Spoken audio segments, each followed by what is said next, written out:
大家好，这里是真秀，我是12，今天为大家带来国产神剧《无主之城》第7集。城里一瞬间就解决了丧尸们，听到枪声，大家都从2楼出来了。城里立刻表示会用手中的枪来保护大家，希望人们重新接纳他。老陆立刻表示，谁有枪可以保护大家，就应该听谁的。大多数人刚刚经历了丧尸的危机，为了安全都选择了支持城里。看到这，罗然几人都很心寒。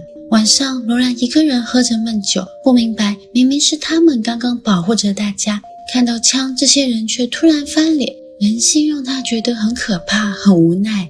江雪感谢罗然这几次的救命之恩，他觉得做罗然的犯罪嫌疑人很幸福，可以被他保护着。另一边，注意到果果没了一只鞋，特意为他找来了一双合适的鞋子。小海正好看见了这一幕，心生醋意。酒店里由老陆来为大家分配食物，每个人的食物都非常的少，大多数人都只分到了一小块的饼干。轮到刘老师时，老陆只给他一点点的饼干碎片，嫌弃刘老师干活太少。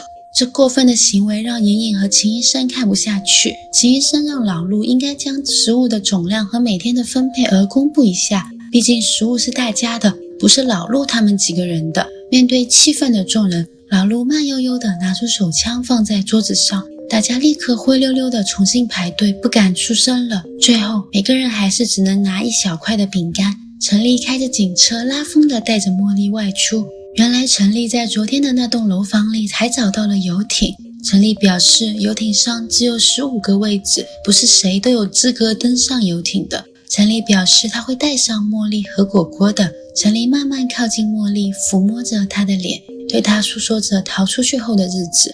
茉莉知道陈丽想得到她的身体，但是为了果果可以逃出去，她只能选择屈服委身于陈丽，只是让陈丽答应她，就算她有什么意外也一定要保护好果果。事后陈丽送茉莉回了房，两人真的是瞒不过果果。果果气愤，为什么茉莉总是要找男人来依靠，明明知道陈丽不是个好人。果果生气地跑出了房间，而茉莉因为果果的不理解，一个人在房里痛哭。林雨到莹莹的房间帮她的窗户进行加固，她看到莹莹害怕地发抖着，轻轻地捂住她的耳朵，告诉她每次害怕就捂住耳朵。莹莹看着林雨的背影心生爱慕。陈丽挑选了几个有维修背景的人员组成同盟，告诉他们有个游艇可以带15个人离开，但是游艇需要人手来维修，希望大家合作早日修好游艇离开这个鬼地方。陈丽强调这件事一定要保密，如果有人泄密，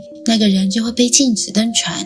晚上老陆一个人躲在仓库里偷吃，一只蝙蝠从窗户的小缝隙里撞破木板飞了进来，攻击了正好吃饱准备离开仓库的老陆。第7集完，谢谢关注了我的朋友们，谢谢大家的赞，非常开心。